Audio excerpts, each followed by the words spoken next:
This conference will now be recorded. This conference will now be recorded. We're going to store this on the FDOT website and provide everybody links. But the whole point of bringing everybody together today was to provide the FHWA Audit Team for audit number 3 an overview of the FDOT processes as well as the technologies that we use to facilitate them.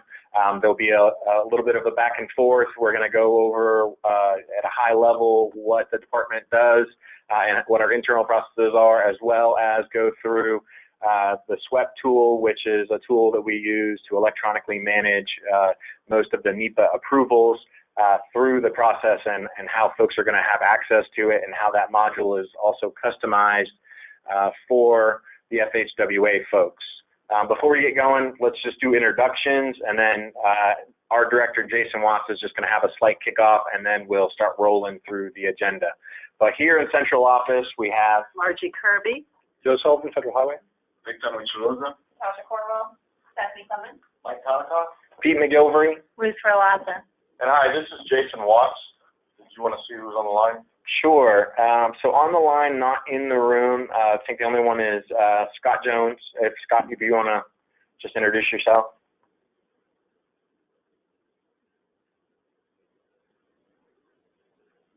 And maybe he doesn't have audio, so that's fine. So I guess we're going to shift over to Jason for a quick introduction. Hi, this is Jason Watts. I'm the Director of the Office of Environmental Management for Florida. This is our 3rd year audit. I'd like to thank FHWA for giving us an opportunity to sit down at the table and show you how our systems work. As we've said many times, I think the audit process is getting better as time goes on. I think having these kind of interactions frequently will help.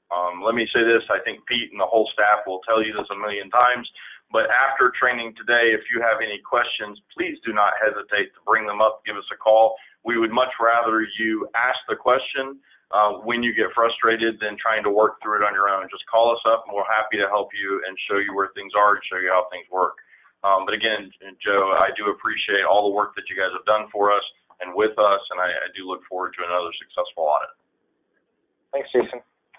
Okay, with that being said, we do have the agenda up on the screen. I also want to note that Scott must, he can hear us, but so he texted hello. So thank you, Scott. We saw that. Anyway, through this agenda, as you can see at the beginning part here, we've got how FDOT complies with NEPA. The supervisors in the Office of Environmental Management are going to lend a hand kind of describing that process. It's also going to have an overview of the FDOT environmental document approval process, how we actually move things through the system a little bit more specifically. And then we're going to shift gears and move over to the technology side. We use a tool called SWEP, Statewide Environmental Project Tracker. We'll give you a quick overview of SWEP itself. We'll show you some general navigation for things. We'll also talk about we're coming together as the 3rd audit for this particular program, and we're going to talk about the things that have changed. So we're going to highlight things within SWEP that have been updated since the last time you guys have been on, so that we can obviously show how dynamic of a application and a process we are, always addressing items as they come up. We'll follow that up with one of the things that we've really implemented this last year is a updated Type 2 categorical exclusion checklist, and so we'll show a demonstration about how that works. We've made some enhancements to our Type 1 checklist. We'll show those as well. And then we're going to turn it over to Ruth, who's going to finish by actually logging into the SWEP system as an FHWA auditor. So you guys will see as Ruth shows you how it'll look when you guys come in. Obviously, one of the big things about having the statewide environmental project tracker, and thanks, Luis, I'm glad you joined us. One of the things we've been able to do with the statewide environmental project tracker is everything is roles-based. So Jason, as the director of the Office of Environmental Management, his roles and responsibility are different than the district Office of Environmental Management leadership, which is different than Margie and Katasha in the approval process. Every type of role is just that. It's a role that has certain responsibilities. They can see stuff and do stuff, and other roles can see and do different things. And so in the end, when we log in as an FHWA auditor, it's really logging on, removing all the editing capabilities, just drilled down to the approvals for this audit period, and then just providing you guys read-only access to all that material. Joe? To go along with that, let me ask you the first question. The Sure. approvals process itself, Yep. when you log in as a DOT representative, you only have certain rights of approval, correct? 100%. So Katasha can approve certain things, but then she cannot approve unless given that responsibility, something that Jason would be able to. That's right. 100%. So we literally that login, that PIV, what we would use, or Yeah. the code, whatever you use to log in, Yep. that is the only thing that allows you to get those approval rights. That's right. Okay. 100%. As a matter of fact, there's a director role, and at the moment, there's only one person in the entire organization, the Florida Department of Transportation, that has it. Jason has it. If Jason was for any reason not going to be in, he was going to be on vacation for a week, he can create a delegation which assigns temporarily his role to another person. And when that person signs on his behalf, it'll say whoever that person is or Jason Watts. It won't be just their name. You'll be able to distinguish. That scrolls all the way down into the district. It does. It does. Yep. And it's a formal process that's tracked. You can only delegate your role to somebody else. They have to have the ability to accept that role, and then you define how long they have it for as well. And I guess kind of on that, just so you know, the way that people actually gain access to SWEPT in itself is we have a full developed process, which is there are 3 people in each of our DOT districts. There are the environmental manager, the project development manager, and their supervisor, which is in some cases the PLEMO administrator, the environmental administrator, just depending on how they're organized. Those 3 people, when someone needs access to SWEPT, they provide a formal request to us, and they tell us specifically what role they should have within the system.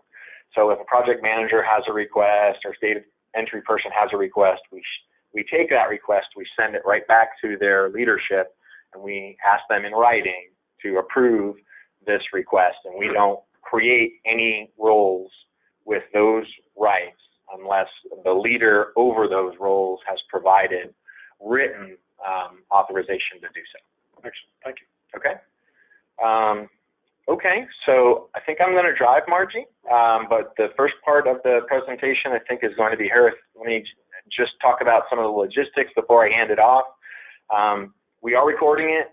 This is GoToMeeting. Feel free to type a question in the chat. You're not on mute. You could talk if you wanted to, and honestly, there's not a ton of us, and it's a small group, and the whole point of this is to make sure you guys understand what's going on. And if you got questions, just ask. Just like Joe's already asked a couple questions, just feel free to ask. We want you guys to have the answer. And exactly like Jason was saying earlier, when we get to things and you're starting to think about it, or how does this work, or why do you guys do it that way, just ask the question. We want you guys to have the information. Just reach out to us. You'll notice on there's a website link.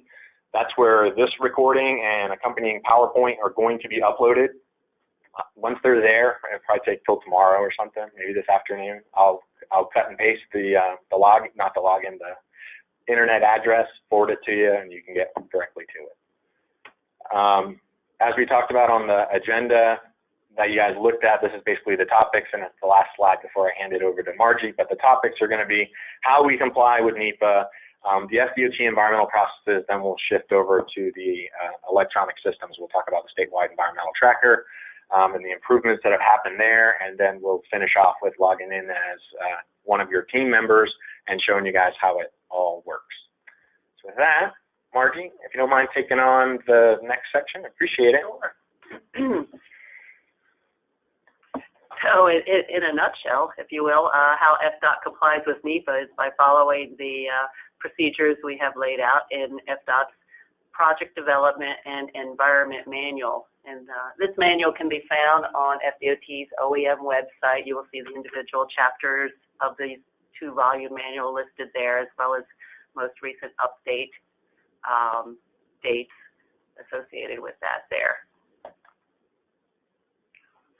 So the manual does embody those processes that, when followed, bring us to documentation, environmental and engineering review and analysis that complies with NEPA, federal, state laws, regulations, and requirements.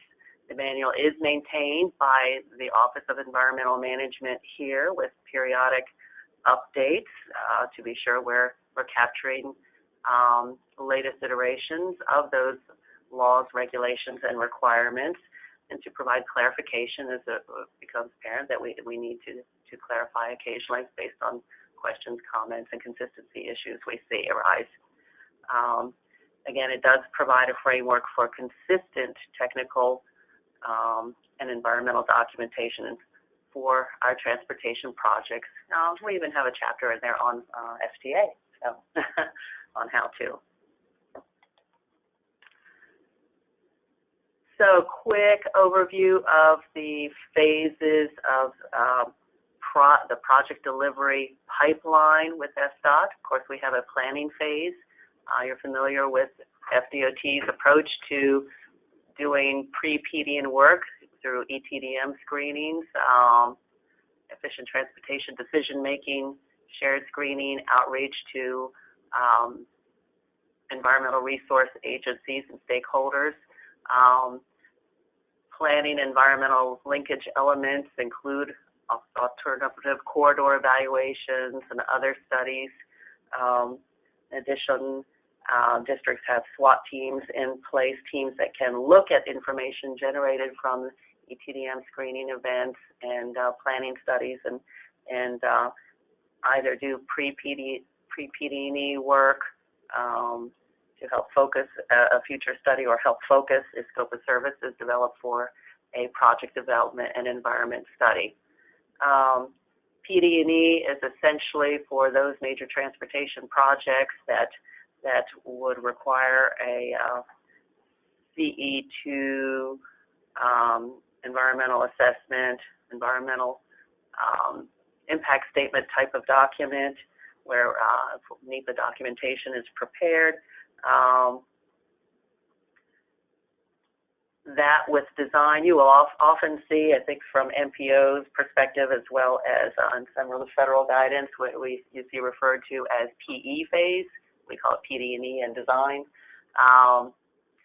Following PD&E and approval of the environmental document, location design concept acceptance is granted and the project advances to design where design details are worked out, construction plans are developed, permit applications are made, the right-of-way acquisition maps are developed, the right-of-way acquisition begins and ends prior to construction. Commitment tracking occurs throughout these processes. Next. All right, you're all familiar with NEPA document classes of action. And I will just really focus on those two bullets under Class 2 categorical exclusions from your perspective in reviewing our documentation. Type 1 CEs are prepared by our districts and are signed off on by our districts. They are those minor projects categorically excluded. You're all familiar with that. And they have a separate form or checklist in SWEPT from Type 2 CEs. Type 2 CEs also have a separate form or checklist that the districts prepare that ultimately get reviewed and signed off on by this office. So just to clarify, Type 1 CEs are district documents. Also in SWEPT, Type 2 CEs have a document template in SWEPT. Next, please. Mm-hmm. Beyond that, reevaluations.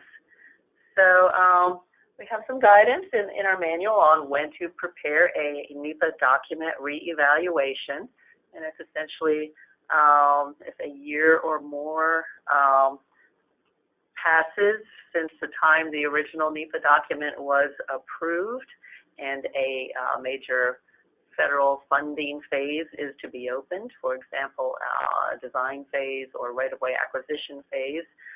We would look towards having a reevaluation prepared. If there's a major design change or major change in law that would require us to go back to and look at the project impacts, we would see a reevaluation.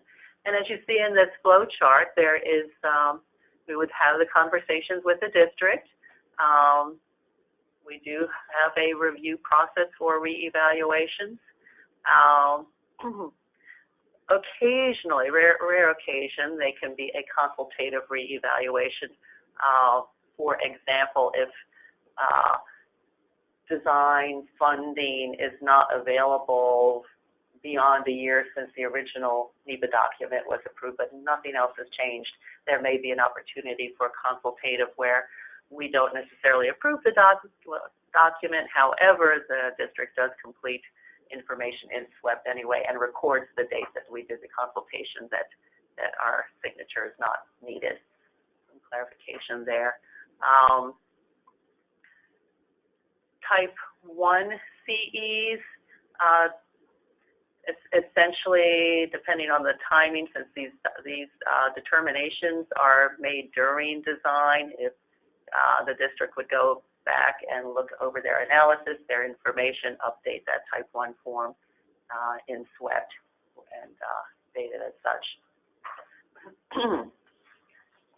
And that is it. The next presentation is with Victor.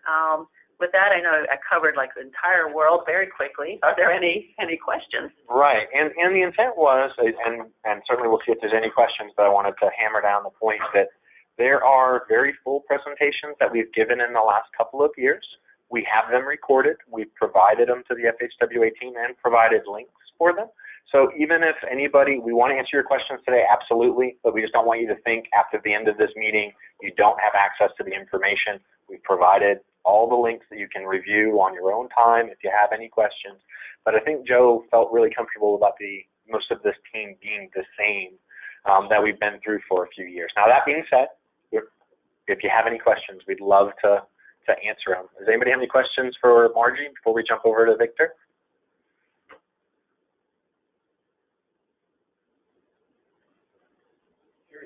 Okay. Well. Oh, you got a question? Okay.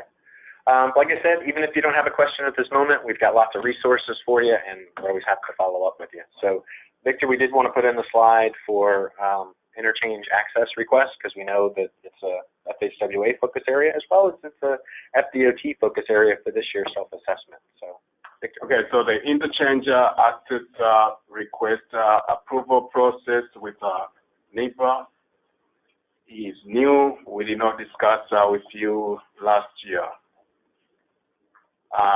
The new policy came about May 2017, streamlining the NEPA process and the interchange access process. Recognized that there was a lot of overlaps between the previous 3 policy points that are evaluated with the interchange access request process.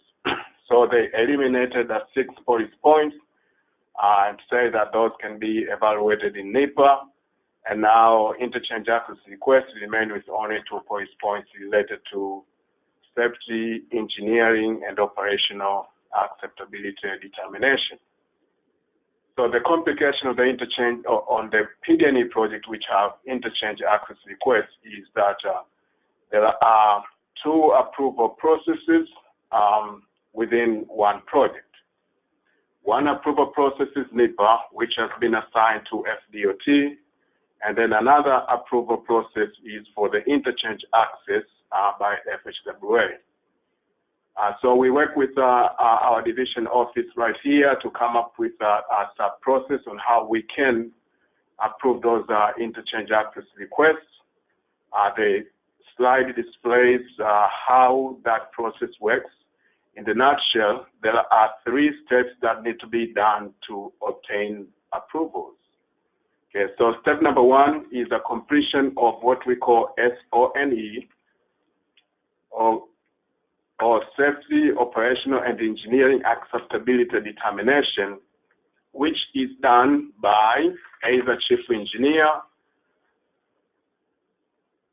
or FHWA. It depends on the programmatic agreement which was signed between FHWA and FDOT 2014.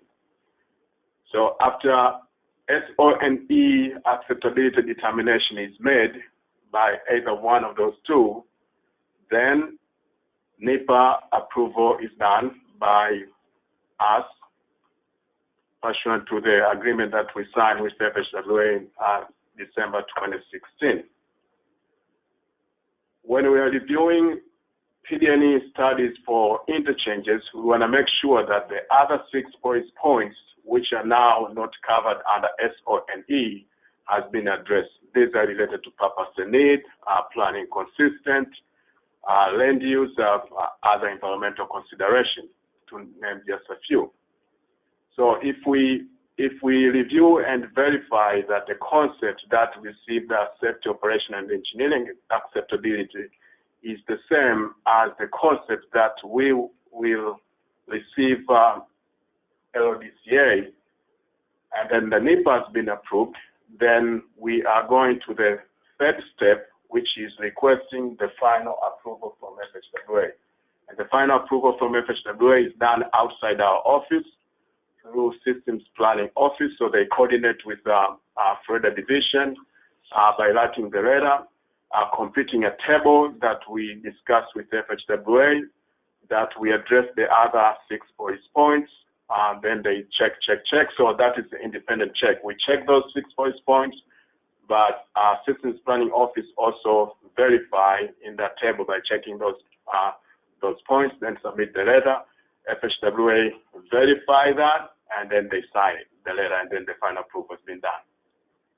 So in the nutshell, that's how we do interchange approval within PD&E studies.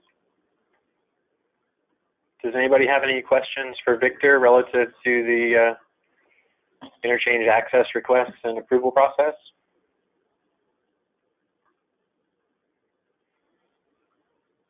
Okay, I'm not hearing anything. This guy's wireless. Let me hand that down there. Yeah, just press the button to turn it on. Yep. And now we're going to go to Katasha. Again, if anybody's got questions, just feel free, follow up here, follow up later. It doesn't matter. Whenever the question comes up, we're always happy to field it for you guys. So that was at a very high level, talking about DOT kind of processes in general. Now, how do we get that stuff in the SWEPT? What are the processes that go through the districts? How do documents get approved, and who's involved in all that? Katasha's going to walk us through the next few slides, and then later on I'm going to show you how we do it within SWEPT. Right, and so these slides aren't new either, other than just some name changes based on updated staff. But these are the points of contact in our office as well as OGC. And so we're starting out with, on top, the environmental staff, what we call project delivery coordinators. Each district, each of our 7 districts is assigned a primary project delivery coordinator, which is the person on the top there, and they each have a backup person assigned to each district. As well as on the kind of underneath the districts, we have engineers that are assigned to each district as well. So those are kind of our primary set of folks in our office that have that initial contact with districts when they're going through project reviews, and as well as having, monthly or regular regular meetings to go through projects and keep on top of what's happening in the districts. In addition, just to kind of continue through this chart, we have myself, Katasha Cornwell, Margie Kirby, and Victor and Pete, all on the administrative support side. So these folks in the environmental and engineering boxes report to either myself or Margie or Victor. And so as the environmental documents go through the process, which we'll see on the next couple of slides, then we start getting involved in that review and confirmation that those documents are ready to go for the director's approval in the end. And then on kind of the bottom right side of the slide, you can see our OGC, Office of General Counsel folks, that also support our project delivery environmental review process when needed. So All right, so this is a high-level overview, which is a chart you guys should be pretty familiar with. Well, go ahead. Do we lose sound because of the Wi-Fi? Oh, no. You're Yeah. okay. Yeah, Yeah. they should be fine. Yeah. So this is kind of a high-level overview of the entire project sort of delivery process from the ETDM all the way through our what we call LDCA, or when the environmental document gets approved. So we have that initial ETDM screening where the districts are going through that process. Our project delivery coordinators and engineers are looking at the project environmental, the PED, the preliminary environmental discussion. They're looking at classes of action when it's time. They're going through that purpose and needs review. So that is happening in conjunction with the districts and project delivery coordinators and our engineer. And then as necessary, when there's questions about that class of action, the administrators are getting involved, and occasionally Jason if necessary.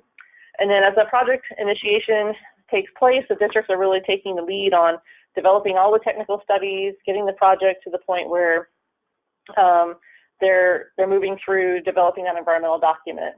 OEM's role when we're looking at the technical studies to support the environmental document, we have reviews at certain stages, certain documents. We look at the PER, we look at the natural resource evaluation. When we have adverse effects, we look at the craft. So we do get involved in some of that review. 4F, obviously, we have to look at that. When we have MOAs with the SHPO, we get involved in that process as well. So as the projects are getting developed, we definitely have points along the way where we're part of the process, as well as, like I mentioned previously, those monthly coordination meetings, and some of them are a little less than monthly, but they're still, regular coordination meetings. So once the project is ready for review, our project delivery coordinators and engineers are that first sort of stop where they do the initial review. If we need legal support at that time, they review the documents as well, go through ERC at that point in time, and then do some comment resolution, which we'll talk about more detail on the next slide. What triggers your legal document review? Well, there's 4 things. So the first thing is if the district asks for support, we may see something where we feel like we need some support, just something that may be a little controversial, a little unusual. The OGC, if they see something that they want to be involved with regard to that review, then they can say that they would like to be part of the just general, what we call general legal review, or of course if we have legal sufficiency. And we're not waiting till the very end. We're involving them at the beginning of the review period to help us get that document to the point where legal sufficiency isn't going to be a showstopper. So kind of continuing on, we go through the initial review, and depending on the class of action, we'll have the public hearing after the initial review, or for type 2s, we do our initial review after the public hearing. The district will go through updating their document, and then we have our second set of review, that's that final submittal to the department through SWEPT, where we're doing that final check to make sure everything's good to go for Jason's signature. And you'll see there that legal sufficiency review at that final review stage, and that's where that kind of comes in to when we need that final sufficiency review. Otherwise, legal is looking at the document with us along the way if one of those other 3 triggers happens. In a reevaluation of the EIS, does legal relook at It depends on if one of those 3 things is triggered. So not necessarily every single time, but we haven't had one of the, have we had a reevaluation of EIS? I'm not 100% sure. One reeval. Okay. Okay. So the next one, we'll go into a little bit more detail about the process, which is probably a little bit hard to read, but yeah, and it's not a new slide either. There may be a couple tweaks here and there, but there's just, it's pretty much the same process we've had before. Again, that very first row, steps 1 and 2, is where the district is kind of fulfilling those roles that Pete was talking about earlier with those editors, the district reviewers, and then that sort of step 2, the management team kind of really doing their final QC of that environmental document as it's coming to OEM for the initial review. So we have the environmental document submittal form that gets routed through those management folks in the district to kind of confirm the document's ready for our review. Then we move down to step 3, and our project delivery coordinators are getting that document, so they're getting an environmental document submittal form through SWEPT to tell us, hey, we're ready to go. We get the actual document for review in ERC. Again, the team, the OEM team, is typically the 2 PDCs, the engineer, and then OGC if necessary, taking 30 days to review, I mean, if they need the full 30 days, to review the document and provide comments back to the district. So step 4 is where there's some back and forth. The district provides responses to our comments, and then, and that typically is a week or two. We don't have a set in stone time frame for them, but just generally about that amount of time. Then there's the comment resolution period where the PDCs and the other reviewers, whoever else is on the team to review, make sure their comments have been addressed. Sometimes there's a little extra back and forth. But project delivery coordinator, yep. So, which I don't know if it actually says that on this chart, but these folks in the environmental on that chart there. So that leaves us at step 5. So again, initial review, 30-day time clock through ERC.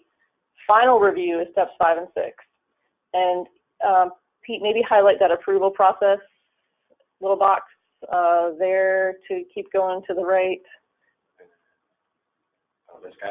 Yeah, so what happens is, again, for a type 2, you go through all steps 1 through 6 after the public hearing. For an EA, you go through steps 1 through 6 prior to the public hearing, and then we go through these steps again, 1 through 6, for the FONSI. We go through these steps 1 through 6 for the draft EIS, and we go through steps 1 through 6 for the final EIS. So, but anyway, so now all the comment resolution has taken place, and the district's ready for that final approval. So again, the district is submitting that environmental document this time with the environmental document submittal form, confirming that they're ready for us to review it. That document is then in-swept officially for our review. Moving on to line 6, the project delivery coordinator just does one last check. Have all the comments really been addressed that we asked for in the first round? Generally we're getting these documents back relatively quickly, but occasionally a little bit of time has passed and maybe there's been a slight change. Maybe the district is waiting on something to get kind of finalized. So they're just double checking that that document is ready for the administrator, for me and Margie to look at. If there's a little tweak that needs to happen, we have a little process called minor edits. They just can kind of quickly reopen the document, make a little change that they need to make, and then the project delivery coordinator can confirm, that's what we call it, confirm that the submittal is ready for Margie and I to look at. Margie and I have that same process where we have a 25-day review period. In that 25 days, we're looking for, of course, anything that's a fatal flaw, but if, generally what we're seeing is some sort of consistency things that need to be cleaned up, maybe a little bit of clarification here and there in the document, maybe there's an attachment or two that we feel like could help support that we ask for. So we also have that minor edits option as well.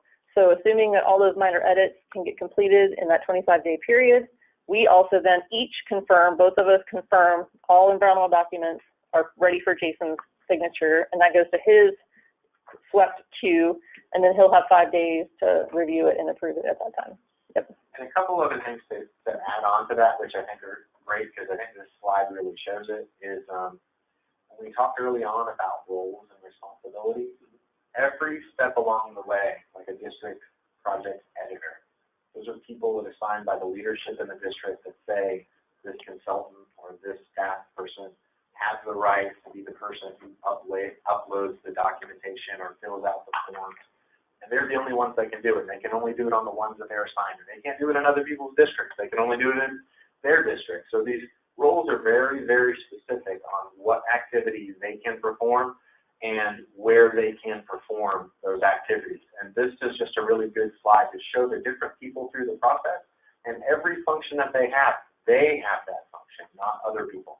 It can't be sent up to the Office of Environmental Management until it's been vetted in the district, and the district leadership, all of the leaders in the district have to say, I've looked at it, it's okay to go to OEM, because the system doesn't even pass it up to OEM. It's looking for the environmental manager to sign it, it's looking for the project development manager to sign it. And without those two signatures from the district, it doesn't even move to the next step.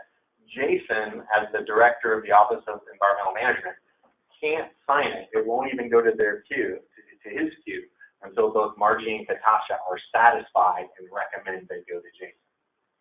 And it's like that throughout the entire application. I just wanted to highlight that because I think it's real important because this was a good slide to see all the various people that are a part of it. Right. And I actually forgot to say reevals when we circled that approval process. So the same thing is happening for reevaluations, except in the case that Margie pointed out, if we happen to have one, that we do the, and now I'm drawing a blank. Consultative. Thank you, consultative process on. But otherwise, they're all pretty much going through this review process as well.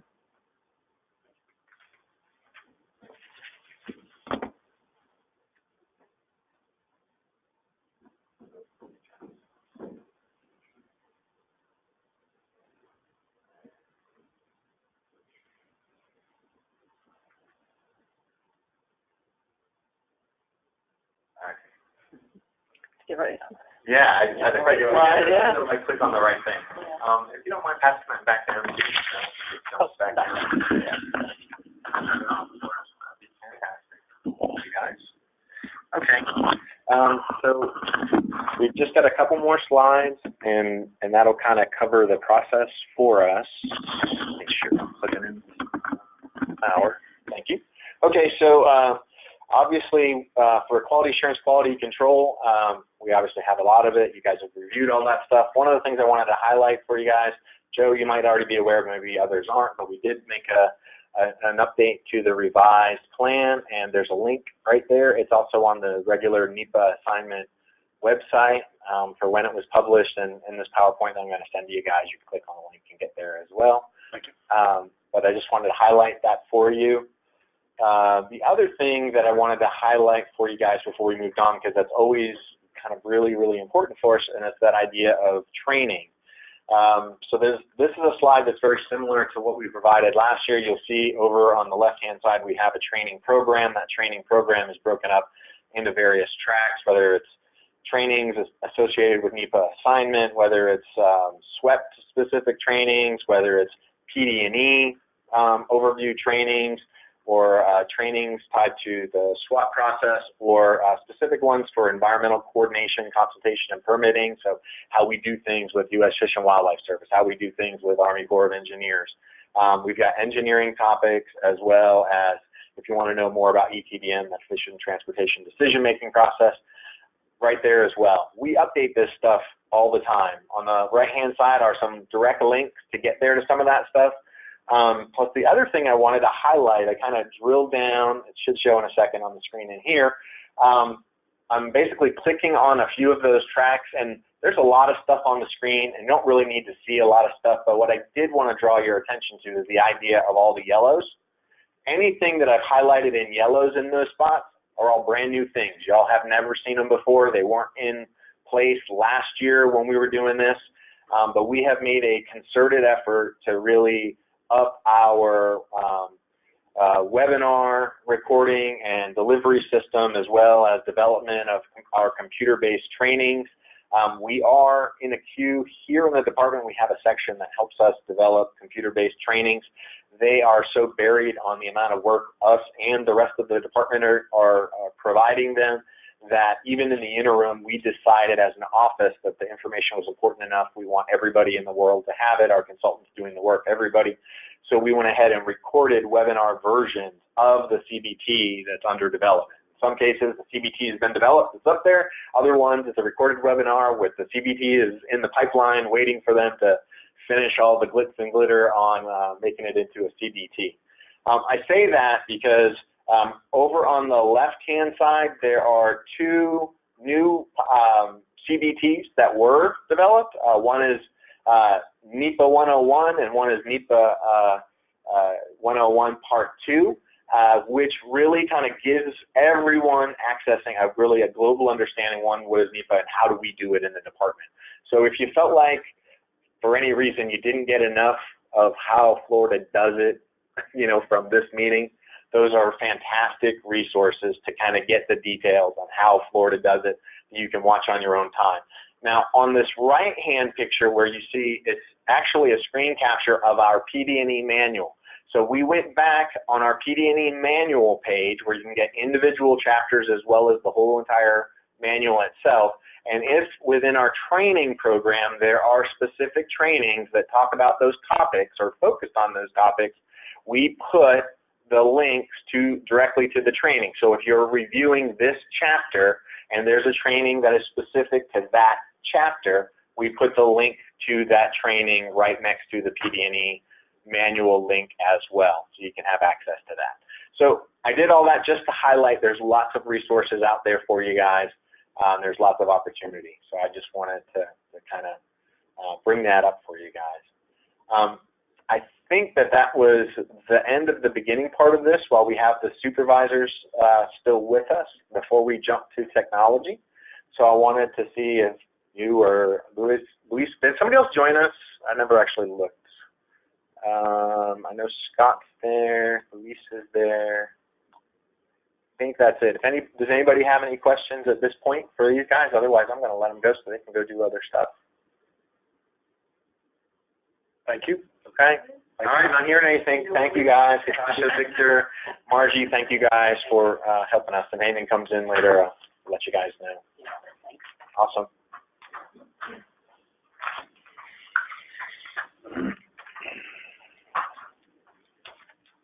Thanks, guys.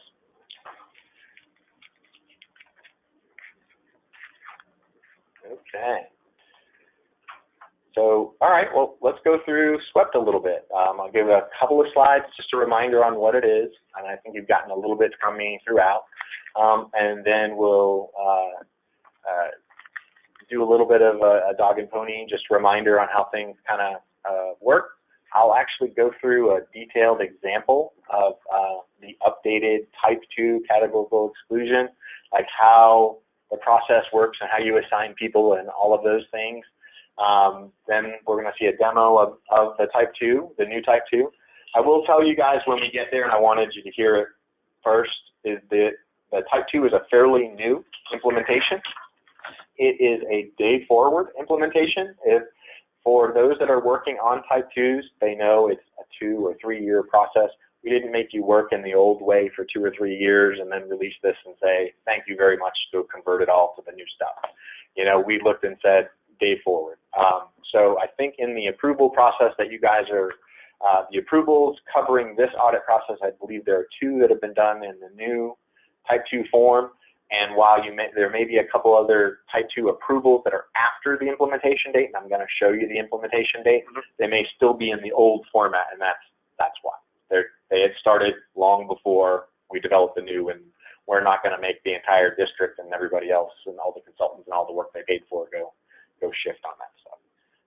So just as an overview as we move forward, and feel free to ask questions. It's for you guys. We want you to understand. You know, some of the key features, obviously, we keep track of project schedules. It was developed to have a consistent scope of service. The PD&E scope of service templates are now and have been in SWEPT now and been actively used. We're actually working to integrate design scopes of services as well as a combined PD&E and design scope of service. Again, that provides some consistency on the scopes of services that are being developed.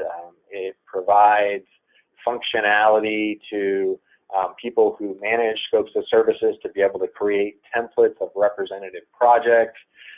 It gives the control of the language in the scope of service back to central office so that when changes need to be made, they get made in one single location, and future scopes of services being generated using that application have the updated, vetted language that has already been created, things like that. It's an electronic system. It's entirely electronic. I would tell you it's probably one of the first efforts in the department to go paperless completely. It allows us to sign and manage our document approvals and review process. We put everything into one interface so that we can manage it and provide it in a consistent manner. All the project files are the same. All the naming conventions are the same. We handle the document retention period. We know when to begin counting towards retention. We know when retention has been met. We're doing all that instead of 7 or 8 different ways, which was previously how the department managed its NEPA and PD&E assets. They did a great job. They just all did it differently. So we took it as an opportunity to consolidate and do it all one way for the state. Obviously, we've got mechanisms in there. Today, we're teaching you guys how to use it for FHWA audits. We also use it for our self-assessment. We don't have to look in 1,000 places. We can look in one. And because everything's going into the system, then we have obviously the ability to track all the various metrics. How long did it take? Who's it stuck with? What's our average time to process, type 2s? How on average, how long is it taking for us to process reevaluations? Whatever the case may be, because it's all happening in one system. It gives us a lot of powerful tools that help us kind of, are we having any bottlenecks? Are we having any successes? If we have a bottleneck, how are we going to address it? What's the issue with that? So it's very, very powerful. The user community is vast, a lot of folks, and those district environmental administrators and managers, we look at those as the leadership within the district that ultimately assign and are responsible for the products that come out of their district. And like I said, before it can even funnel out of the district, that top group there that actually has to sign off on every single one of them to say, yep, it's ready to go. Yep, it's ready to go initially for the initial review, and yep, it's ready to go for signature. It's anything that's traveling from them to us goes through that process. You've got the PD&E managers, project managers, team members. These could be editors. These could be people responsible for specific projects. They all have very specific responsibilities. Then the OEM, project delivery coordinators, are what Katasha was referring to as the PDCs. They're sort of that initial contact in OEM that are assigned to those districts you guys saw that help do the initial review and are participating on every meeting relative to that. Then they move up. Those managers are the environmental process managers. That's Margie and Katasha, that all of those PDCs report to and meet with regularly to make sure that all the documentation and all of the files are up to speed. We've got the OEM quality assurance and quality control staff. It's very interesting. While we're here having a kickoff meeting with the FHWA Audit Team, yesterday we had a kickoff meeting with the OEM self-assessment team, and on Monday we had a kickoff meeting with the entire state of Florida for the self-assessment, all of the districts, to let them know what was coming out. So there are functions within SWEP that support those processes. Then there are functions within the application that support our attorneys, right? They've got to do their legal review. They've got to do their legal sufficiency review. They've got to be able to produce administrative records when needed, those types of things. And then you guys, last but not least, at the bottom there, the FHWA auditors, there's functions in there for you guys as well. At a high level, and we've scaled this back quite a bit because I think at this point most people have seen it or used it, so there's very little on like overall stuff, and we're going to focus more on, well, what's changed since last I looked. But at a high level, how we kind of organize the world, project dashboards, how we track stuff, how things get into the system, how do they create a project, how do they fill out the forms, how do they do all these various things. The project documents for how things are stored and how you have access to it. There's a quality and performance management section, which we use. And then team management, how do you manage the folks on your various teams? How do you assign them various roles? How do you know who's assigned what and what they should accomplish, which projects they're assigned to, those various pieces. The interface hasn't changed. Those same components are at the very top, and then on the left, there's lots of expandable menus. The biggest thing I would say is when you log into the system, what you see for menus and what you don't see for menus is completely tied to what role your username and your password is assigned to. So that structure all changes based on what you can accomplish. And with that, let me turn it over to Mike. He's just going to do a quick eye candy dog and pony show on the overall site. Specialty. Eye candy dog and pony. Outstanding. Outstanding. So let me make Mike the presenter. And I'm going to shift this over. Mike, this a little closer to you. And I think if you share your screen, perfect.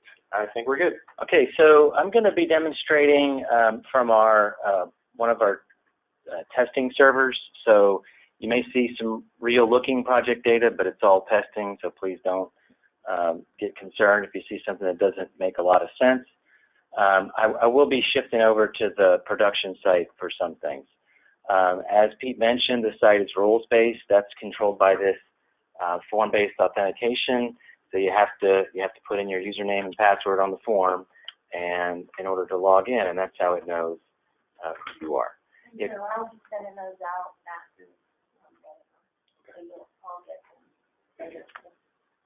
them. There is a forgot your password function. If you do happen to forget your password, you can put in, if you remember your username or your email address, reset password, and you will receive an email with. They should know their email address. We'll be good. Yes.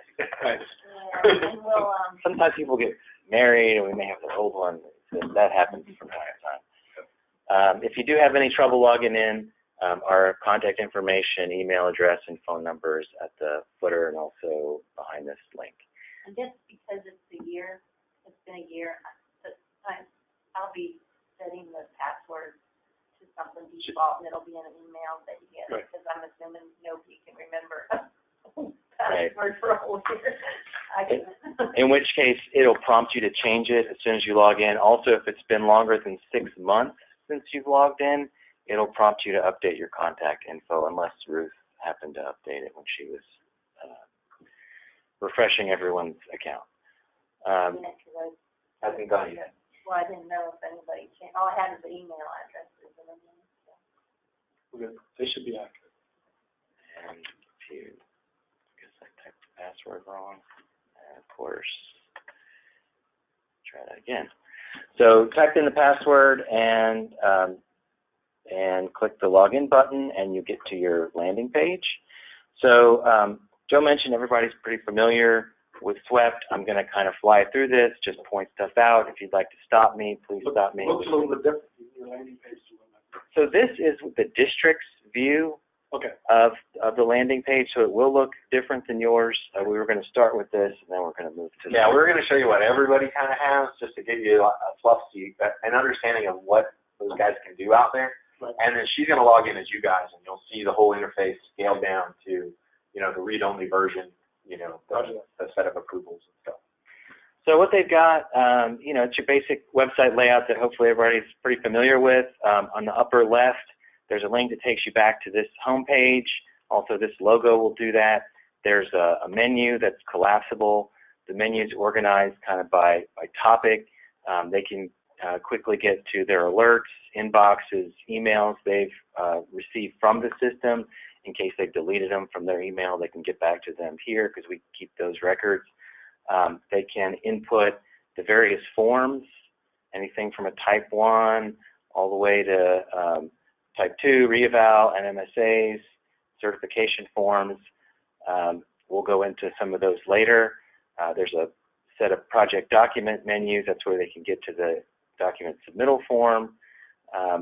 There's various projects needing approval lists. So depending who you are, you can pull up your list of things that you need to approve, and it'll show you those and what I'll give you a link to do those approvals. In addition, folks get emails when they have to do approvals, but if they can't find the email, they can go to those lists. Right. Or if they want to know who's got my project right now, they can go to the other list. Right, because those lists are very dynamic. So if the project delivery coordinator, the first person in OEM, in order for them to get it, that means the district leadership had to sign it. So it's in the district queue. As soon as both of the district leaders sign it, then it jumps up, and now it's in the OEM project delivery coordinator queue. Right. Then they see it, it's in their queue. So when they sign it, then it's going to jump up to the process administrators, so that's Katasha and Margie, into their queue. And then obviously after they sign it, it would then jump to Jason's, the director of OEM's queue as well. And so exactly like Ruth said, one of the techniques that people use is, where is my project? Who's got it? Who's next? Kind of thing. This is just for testing. We have a project dashboards menu that goes into the different project schedules by class of action. Some handy reports, approved CADXs, both type 1s and type 2s. They can search by date. And then the project approvals report, which includes all the different classes of action. We did add recently for permit coordinators a way for them to track their permit projects. And then there's a help menu. This is where you'll go to get help the overview, the quick guides, training videos, contact information, as well as what's new. And you can always get back on the breadcrumb trail. You can always get back on the breadcrumb trail. Link it out, and you can always select anywhere along the list. So they have their module buttons that'll take them to those various functions. They also have alerts. Because we're on a test environment, there's probably a lot more alerts than a normal user would see, but anything from, hey, you need to complete a certification, to you need to review comments on a Type 2 and resubmit. And so you'll notice that those are links. So say I'm in the district and I've received an email that there's something for me to review, and I log on to the site. So I have an email that tells me there's something to review. I also have an alert that says there's something for me to review. I can click on the link in the email, or I can click on the link in the alert. It both takes you to the same action that they need you to complete, and then it focuses you on exactly that action, allows you to complete your activity. And the little bell up in the top by the Yes. tag, that if there's an action they haven't looked at or acted on yet, it'll have a number. Yeah, it'll be a red circle, and then it'll have a number in it for how many alerts are there that you need to have action on. And there can be quite a bit. So think about being like the district leadership, and you have many projects happening simultaneously with several different consultants and project managers and stuff. And some of these things are new, and some of them are reevaluations, and there's lots of things. They can get lots of alerts to kind of focus their attention on. We need you to look at this one and verify that everything's all set to move on. And they can search these. They can sort and filter in order to get to what they're looking for. There is, and moving to the upper right, we mentioned this is just another, this icon is the same as this My Inbox, this My Alerts is the same as this bell, but just to have them handy, and if a new one pops up, they do get a red number on them. And then this profile icon is where you can change your password, update your contact information, including upload an avatar image for yourself if you so desire. They can delegate authority. So I'm logged in as a district environmental manager, so they could delegate that authority for a limited period of time to someone else from their district. And then they can also log out from there. The other feature I want to show you is search, and just because the data on our test servers can be wonky, I'm just going to search on our production server. So I just search for LAP. I get a bunch of LAP projects in the projects list. If I happen to know an FM number, I can search directly for that number. With or without dashes, you can see it pulls up that project, and then this link will take you to that project page. Something new we've added just in response to district requests is we're now indexing the project descriptions. So, for example, a district may have a ton of emergency projects all done under the same FM number. No, Joe, they would never. This is one of Joe's big things. No. Okay, can't happen. So, so our first kind of enhancement toward this is we say, well, we'll index this project description. So what you can do is you can actually, if you happen to know the DDIR number or what this bit of text is, you can search for it with or without quotes, quotes to be an exact match, and then it's going to jump you right to that project. All associated numbers. And that one happens to have a lot of associated numbers, yes. In addition, something brand new or relatively new we've added is within a month. Yeah. The ability for them to add additional identifiers to a project. I don't know that it's been really heavily used as of yet. We've only just started advertising it. So let me jump into it. It's to kind of get to and solve one of the problems you recognized, which was, okay, we had a hurricane in Miami. They had 200 approvals all under the same FM, and we worked through it last year to come up with this approval all the way down to this second, so that we knew, which one you were going to look at. So we do have some districts that the way that they manage those types of events is they get assigned an FM, and that FM has a bunch of money, and they pay a consultant to individually do task work orders to get all of those work kind of chunked out. But the problem is it's still the same FM, but they're doing lots of different work. So we came up with the concept of adding an additional identifier, which will be here we go, yep, he just clicked on it, which will allow the district to say, I have this one FM, we use it for a bunch of things, and maybe I have task work order 1, task work order 2, task work order 3, task order, whatever the case may be, they can put this additional identifier on there. It's an identifier name, and then the value that they want, and then we add it, and then that becomes part of the search as well. So that when you're looking, you don't necessarily just have to look for that FM. You could just look for that identifier and skip that FM altogether and just get to task work order 1, 2, 3, 4. Right, and I will try to show you an example of that. Again, the search data on our test server is a little wonky, but when you do have a result like that, if they have added that as an additional identifier, it would appear underneath these FM numbers. So it would say task work order, colon, and then the number, or DDIR for damage incident report number, and then the number would appear. So if they've added it, it's searchable, and it's in the search results. We've only just started. It's actually going to be on the list I show you in a few minutes. It says new things we've just done. It's a very relatively new one, like in the last month. We're just starting to advertise it to the district and promote it and stuff. So this, Unfortunately, it's in it. yeah, You'll see it next yeah. Audit number 3, you're never going to see it. Audit number 4, very hopeful. I'm very hopeful it'll be used, extensively. Although at the same time, also what we're recognizing is that they seem to do it on emergency projects. And honestly, we've had enough of those in the last few years. I really hope we don't even have to see them again. Yeah, it'd be great for it to hit another part of the country. Not that I want anybody else to get hurt. I'm just saying we've had our time, Indeed. So they also have project lists. Projects they worked on are in their region. These are linked. If you click these links, it goes to the same place that you would get if you searched for the project and clicked on the search result. It takes you to what we call a landing page, a project page, that has some basic information about the project. A lot of it comes from work programs. Some of it they can enter themselves. Let me hold you up for a second. So that link that you just did, that's a PM's or a manager or even a PDC's project list history.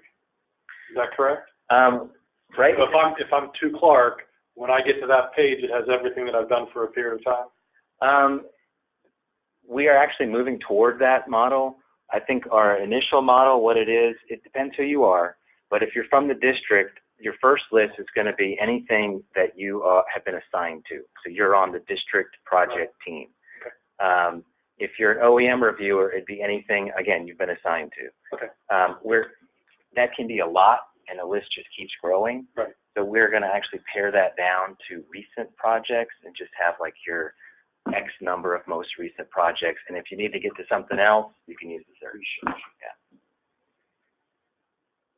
Okay, so you got all this contact information, district project team, the OEM reviewers who are automatically assigned based on district, although they can be reshuffled by the help desk if there's a need. If legal's involved, they would appear. They could be assigned by the PDCs, for example. Even more contact detail information like mailing addresses and so forth are behind this link. And then project notifications are behind this link. This is all the notifications that have been generated by the system and sent for this project you can find in the system, and it'll list them out and give you the ability to view details. So you see a list like this. It's searchable, sortable, and then you can view the details of those emails. What action happened, when it happened. So if you think about like the approval process, right? Mm-hmm. District signs it, they're sending it up to the OEM PDC. There's an email that is generated from the district going to the PDC up here in OEM. That email's on here. Exactly the email that was sent. Then you see the PDC act on it. That shifts it up to Margie and Katasha's. You'll see the email that says, hey, Margie and Katasha, now it's in your queue. They both do their work.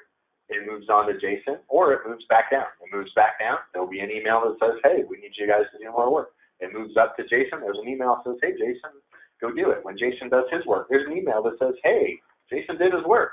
You know, it's approved. So all of those notifications that are handled through the system, documenting those steps and promoting the next action are all accessible under that location. And just to point out, Mike was on the test server, and that's why that was going to and from. Yes, this is all test data. And going back to the project page, there will be a project map if the segment is on the RCI.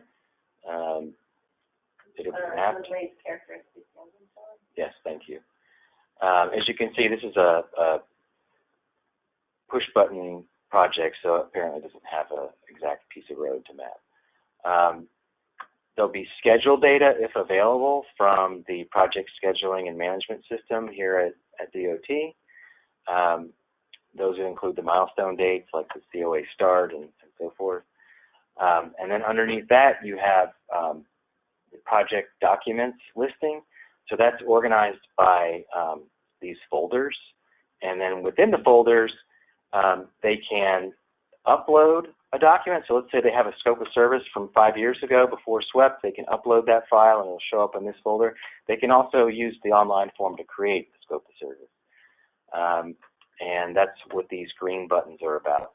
So this is a survey question that I got recently. So this is very much, from its onset to now, is transitioning from a library of PDF documents and documentation of the process to really a NEPA electronic processing system. Yeah, I would agree. And so the only things we haven't touched at this point, it comes down, in our world, 3 things. 2 of them you care about, 1 you don't because it's a state process. But we haven't created an electronic version of the state environmental impact report yet. We haven't created a state version of the environmental assessment or the EIS. We are hoping over this next year to start tackling the environmental assessment. We think we've done a fantastic job, and we're going to show it and highlight for you guys how we're handling the Type 2, which used to just be, an electronic form, but now it's not just a form, it's the entire electronic delivery of the document. Some documents are still created outside of SWEP and pulled together, but it's then all integrated into a seamless document that gets approved and looks more official, with the cover page and the signatures and all of that stuff. And we're going to use that model to look at our environmental assessment process and see what we can customize for that.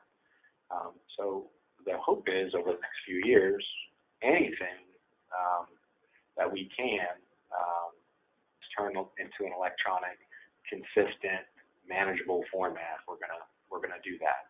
Because we think it's better for us as customers, we think it's better for the public as customers, we think it's better for future generations of people taking our place, that you have some consistency about how things are being developed, how they're documented, what they look like, what page they're on, what section they should be in, all of those various things. So we see a lot of opportunity to kind of do that. Thank you. Yep. So within those folders are the files. You can click on the file to view it. They are able to send the files to EDMS, although when the environmental document's approved, those things are automatically sent to the EDMS system. One thing, because you're actually in a perfect spot, will you zoom in just slightly, a little bit on there? Because this was actually a request from Joe from FHWA last year. Sometimes within our project files, there's a lot of files. How do you know which ones? So one of the questions was, how do you know when it was uploaded? Because an upload date is different than a publication date. Right. So as you see up there, there's now the upload date right next to in line with the publication date. Right. If within the file itself, it's actually physically attached to the approval, it's something that should be part of the approval, it shows up as attachment. If it's technical material that's referenced from the approved environmental document, it'll have a different name, and it'll say technical material. And you'll know whenever you see technical material or attachment that this one is part and parcel with the approval. And another way, if you'll scroll up to the environmental document itself, is we actually put copies of the link directly under there so you can find attachments. Gotcha. Beautiful. And so that's the project document listing. I'm going to jump into the Type 2 CE form to show the updates to that. No, actually, so give it back to me. Okay. I'll take it because I've got some more stuff to show. So I'm going to take it, and then we're going to give it back to you, Mike. Let me grab it from you. And then if you can just grab that closer for you guys. All right, I think we covered general navigation for you guys. That's some of the good stuff we're working on. But then that also takes us back to, hey, you guys have been here a while. What are some of the things that have changed? So here are some of the things that have changed. You guys are aware of a few, the ones at the top, that revised Type 1 categorical exclusion, changing from all yes, no's, and a little bit of comments to that more robust, lots of question and answer and thoughtful responses type of form. That should be all of the Type 1s during this audit period, because if you look at that date, it was effective in 2017 in June. So everything in April 1st of 2018 until, May 1st of 2018 till April 30th of 2019 should cover that. It'll be the same thing with a revised reevaluation form. There might be a couple reevals early on in your audit period that maybe we're far enough along that the district didn't, or our leadership didn't make the district shift it over. So I just wanted to highlight that for you. But it certainly, was updated long enough ago. I'd be surprised. You might have one or two. I'd suspect most of them are using the new form. Another thing that came as a conversation with FHWA was, how do we know the signature that was signed was in fact, signed by the appropriate person and signed within SWEPT? So we worked to create a SWEPT electronic verification stamp that when the district approves a Type 1 or Jason approves the final environmental document, it's a SWEPT-specific time-stamped stamp that goes part and parcel with his signature. And that was developed, as you can see, it was basically a week after this audit period starts. So if you happen to look at any approvals from May 1st until May 8th, there's a chance if you look at Type 1s, they don't have that stamp. But that is automatic. It's from that second forward. So as soon as we did it, they'll have that. One of the things Katasha talked about is that they wanted to work together to have a minor edits process. So say it got up to the Office of Environmental Management, and in our review, hey, it'd be better if you said it like this, or this paragraph really needs to be adjusted a little bit. And in conversations with the district, there's two ways we give stuff back to them. We either say, sorry, you got to start over, and we hand it back to them, and they have to start the approval process all over again and go through all those hoops all over again. Or we can say, hey, this is minor enough in nature. We're going to keep the same review timeline that you've already kicked it over to us. You've started my clock. If you can get this done in a few days and get it back to me, we're not starting the clock all over again. I'm going to keep it on the same clock. And that's probably one of the things I think is really important for minor edits, is that all throughout the process and all those layers of reviews, each one of them is like a gate. Should it move on to the next gate, or should it get pushed down to the gate before? When it gets pushed down to the gate before, it stops the clock and they have to start over. The one exception to that is minor edits, and that's a conversation between all the parties to say, we really want you to make this change, but we don't think it's significant. It shouldn't take you a lot of time. I'm willing to stay on the same approval time clock if you can make this change for me, and then I can see it in time. And so that's our minor edits process. And again, that gets handled from the PDC down to the district staff, as well as from Margie's level down to their PDCs and district staff. It can happen at Jason's level and go down to Margie and the PDCs and the district staff. It can do all those above. But that's a conscious conversation that says, we don't want to put another 30 days on anybody. We're going to work on the same clock. So that went out last June. So again, you'll see when you start reviewing projects, you know, at the very bottom of the project, it'll show all the approval history. Yeah. So you'll start after June of last year, you'll start seeing minor edits. You'll see, oh, it got sent back to this person, and you'll see the district say, I completed the edits, that moved it back to the person it was before. Sometimes you'll see minor edits a few times. Yeah. But again, they're all deciding they're going to work on the same timeline, but you'll have some visible evidence about those exchanges and that quality assurance that's happening.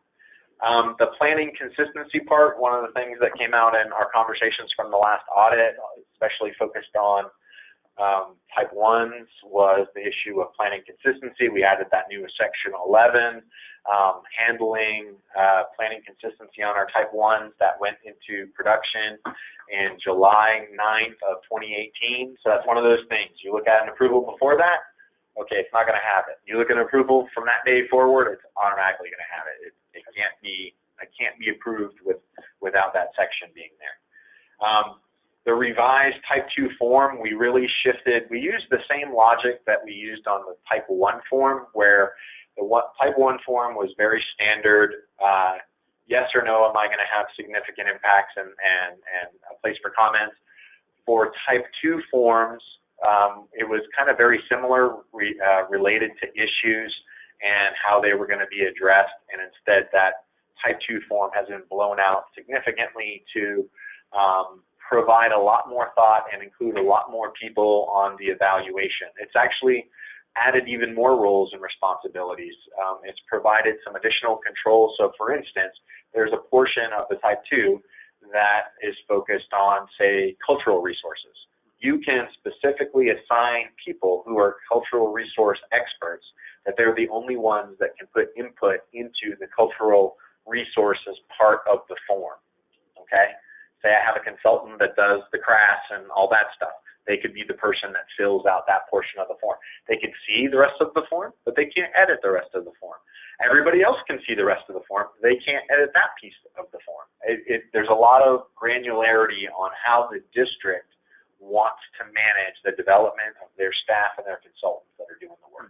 And they can set all that up. They assign the roles and responsibilities, and they say who can do what, who can't. So we provide that flexibility. And Mike's going to show a demo of that.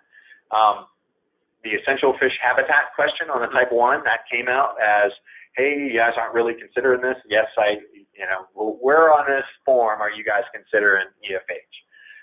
And so we agreed with you, and we went into the form and we customized the questions to also include, addressing essential fish habitat. And so again, that went into production in December 5th of 2018. Again, before that, up until May 1st, you're not going to see it. You look after December of last year through right now, you will see it on there as well. The next one, Mike just showed a little bit of it. So project file enhancement, so upload date. How do you know something's an attachment? How do you know something's a technical material? Something to really, anybody who's looking at the file kind of connects things better. Something else that's been implemented that I know Ruth will show is anything that we show as tables, we now use what we call data tables, which allows the elements within the table you can sort and filter and export and all these various things, because we're just using this component over and over again. So it provides a lot of functionality to anybody looking at information that's stored in a table. They can look at it the way they want, drill to it the way they want.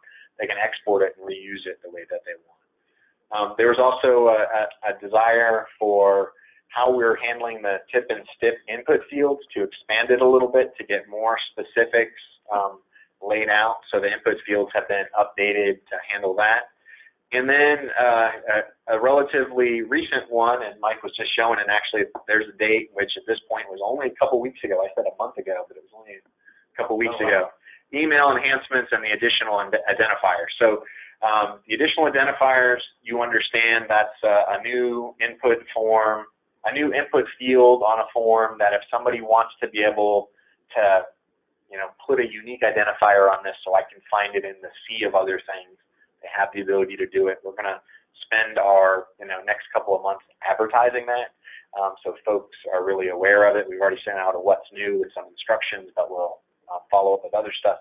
The other thing that we saw, and the reason I say email enhancements, is because you know how I said you have access on notifications to see all the notifications? Well, what happens is what we tend to do is we tend to send the email to the person who has the next action. When we do that, we copy everybody else that has an interest. Well, what happens is so many people get so many emails, sometimes people aren't really sure that, hey, I'm only on the copy list versus I'm the person that has to take the action. So we spent some time on the email and actually had action is for. We put it in big bold letters, and then we named the person who has that action, so that the first thing they do when they open it is they know this is for me. If it ain't my name, I don't have to worry about it. And so we've been gradually going through all of the email templates that we have, because there's an email fired for each different thing, so that's a different template that you have to update. And as we update them, that's the type of technique that we're using just to make it less confusing. Those receiving this, bolded, that's right, in the sea of all the emails. So I'm going to show you eye candy on a couple of those things. And then the last thing, I know I had already mentioned it earlier, but I did want to highlight it again, and it's that idea that some of this stuff is day-forward enhancements. Some of this stuff is kind of big structural change for people, and we didn't expect those that have already done a considerable amount of work, already spent the money, already done the development of the documents, to start switching to the new format. What we said was, day-forward, this is your format. And if you want to change, if you're close enough now that you want to change because you see value, you're more than happy to, but you're not required. But now we have 2 new type 2s. I expect next year, maybe at the beginning part of these few months, you might still have some that were a year or 2 into it and stuff, but I suspect you're going to see them shift. But I just wanted to highlight that. Let's see. So I think I got a little bit of eye candy before we jump back over. So just visuals for some of those things I actually had on the list before. So the ESA and EFH assessment, you'll see we've updated the various questions to deal with it. The planning consistency piece, we're doing that as well. You'll see those reflected in those various forms. This is a screen capture of what the Type 2 form looks like now. What you see on here at this very, very high level is, think about it as a table of contents for the document. Your project information, your planning consistency, social and economic, your cultural resources, all of those various things. Each one of those equates to pages of questions and answers in rights. Then there's a list of people who have been identified as editors, and it has their initials on people who have editing rights on those individual pages. And then who are the reviewers? So you can have editors, then you can have reviewers. You can even have a lead reviewer that reviews everything from everybody else and becomes the gatekeeper of all those lead reviews to pass on to the district and say, I am the district consultant lead. I have been the lead reviewer. I've looked at all of the subs and all of my staff, and yes, district, it's good. I give it to you, and then it goes through their review process. We've provided a lot of flexibility so the district can think about this project, how they want to have it set up. Who needs to be able to edit it? Who needs to be the reviewer of it? And so all of these assignments are very customizable for them. They don't have to be consultants. They don't have to be district staff. They don't have to use all the roles. They don't have to use any of the roles. They can set it up the way that they want. It has to go through the district project manager and leadership, required. But if the project manager did all the work and stuff and then sent it to everybody above, we're not going to tell them they can't. If the district is so complicated, they've got 15 different consultants working on different parts of it, and they want different people on different parts of it, they can do that as well.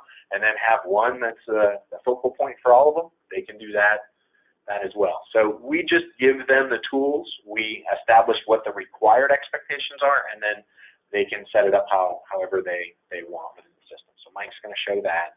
Then some of the other enhancements up there, we talked about the minor edits process. We talked about some of the notifications. Here's a nice screen capture on the stamp that we talked about that you guys will see. So every time it gets signed off, this electronic stamp that tells you exactly date all the way down to the second it was signed off. So you have some assurances that it came from our system as well. Mike had also talked about permit tracking. So the permit coordinators have a position within the SWEP system now, and they have methods to be able to move on sort of that next stop about what are the permits, how are they going to manage them, when are they going to collect them, what type of permits are they, what are the timelines for them, and all of that. I would tell you that particular piece is an optional piece, and we do have some districts that are integrating with that heavily. Some of them already have some processes in place, and we aren't mandating that you use our system and follow our process at this point. But we have functionalities in place to help them, and for some of them that weren't that far along, they're very happy for that assistance.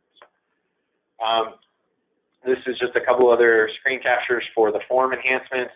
We talked about having data tables. We also allow within our comment forms, there are rich text comment forms. You can now copy and paste tables in there and images in there, because a lot of times it's much easier to convey that information with an image or an Excel file or something like that. You can embed it. In the latest PD&E manual that was delivered in January of 2019, it had a lot of standardized language, so all the forms have been updated to reflect all the standardized language. It's kind of like that idea I was talking about earlier with the scope of service, where we have control over it. So if a section of it needs to update, they update that section. The next scope that gets generated is using that updated section. It's the same thing all throughout all the forms. As the PD&E manual is updated and a chapter is updated, and if any standard language is updated, we take those updated standard language pieces and we put them directly into SWEP, and the very next approval is in fact using those updated forms. So it gives us it used to be a lot of people had Word documents, right? And they used to create things and they'd use the same one over and over again, and unless they were really doing their due diligence to see if that one piece had been updated, chances are they may have used some of the wrong language in the past. So we've removed that. That's not even a way that they can develop the document anymore. They can't develop the type 1 and the type 2 and stuff. They can't develop it outside the system. They can only develop it in SWEP. Okay? Period. Which means we know they're using our language. We know they're using our stuff. They can't do it any other way. There's a little more description in here, and again, we talked about the attachments and the upload date, things like that. We also put in an ability to flag stuff as lab projects. You saw that it was part of the search as well, because part of the question we get asked is how many projects are lab. Every so often, and we've got the ability to get that information up to our executive leadership to let them know for that.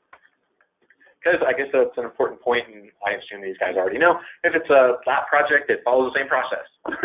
I mean, lab project is the district's responsible for it, and it follows the same process. Everything the department's doing, they're doing the same on lab. You've already seen this couple screen captures because he already went through it, but one of the things I did want to show you is that approval history. So this is at the bottom of every single one of those project files, and it gives you a good indication of who did what and when. There's that ERC, so initial stuff and how it flowed from the district, how it went through the management. So there's that PDM manager, and it flows up to the district manager, the PDM. It gets confirmed by, in this case, the OEM, project delivery coordinator up here. They go and they work on that for a while. Notice there's a lot of time gap between 12/14/2018 and 3/1/2019. So they're in that other system reviewing comments back and forth, reconciling everything, and they finally get it to a point where they're ready to start thinking about going through the request for approval process. And they've got the ability, it's shifting through, there's that project manager again, it's coming through the district leadership, it's coming up to OEM, it's working its way, it left OEM, PDC, it moves on to the next level, and then, whoops, hey, we need you guys to make some changes. Hey, PDC, go coordinate these minor edits. Minor edits requested. Minor edits complete. So it went to the district to requested, and now they've completed it. Now it comes back up. They needed to reopen it for another reason, so that's one of the things we can request that they reopen it. They could also go, oops, I totally got that paragraph wrong, and they could reopen it themselves and pull it back. So they did that. And then when they're done again, minor edits complete, and then it starts right where it was before. Right where it was before is it was originally with Margie and Katasha. So once it got to complete again, it didn't need to get reapproved by the PDC. It started right off with Margie and Katasha. They reviewed it and then provided the recommendation to Jason, and Jason then approved it. So this is and this is on every single project. So every project, when you go to the bottom and you look at the approval history, that should give you a really good sense of. And that seems to be expanded from what we saw last year. Yeah. The minor edits piece wasn't there before, so that's a new piece. So you'll definitely see that. I would tell you that this office probably uses minor edits quite a bit, which I think is good. Yeah. Which I think is good. Because one, they're still being very respectful of the timelines, that the production folks have down in the districts, but they're making sure it's right. And so they're doing all that. Streamlining tool. Exactly. So then on the next part, we're going to kind of show you how it flows through things. There's a lot of information up on the screen. I went through it in a previous session last time, and it's just how things kind of flow through it. So I just want you to understand that this is a type 1, this is a type 2, this is an environmental assessment or EIS, and these are reevaluations, and they have lots of steps, and they go through lots of people, and each one of these numbers I'll kind of lay that out. Then for a type 2, the new type 2, we decided we needed a good way to communicate to our districts and our consultants and our staff for how we actually go through the process. Monopoly board? This was her brainchild. This was Ruth's brainchild. I saw the smile. I thought she came to me with it, and I could tell she's like, I hope he likes it. You know what I mean? I could tell. But she did it. She did a fantastic job. It was my idea. I had graphic artists help. That's right. So in the middle of this, is the various players, right? At the highest level, we have the director of OEM, and then it has a listing of what they do. They review and approve. Signature appears on the cover. Other players like OGC, the environmental administrators, that's Margie and Katasha. We've got the project delivery coordinators, that first line of defense. We've got the project development manager in the district, or the district environmental manager. We've got the project manager underneath them in the district. They can have a lead reviewer, they can have other reviewers, and then they can have project editors. And if you think about what Katasha had gone through before, that was the really high level, very detailed process diagram. Over here on the left is the district draft and QA/QC process. So how do they get into the system and who's involved? So they identify some editors. They can optionally identify some reviewers and a lead reviewer.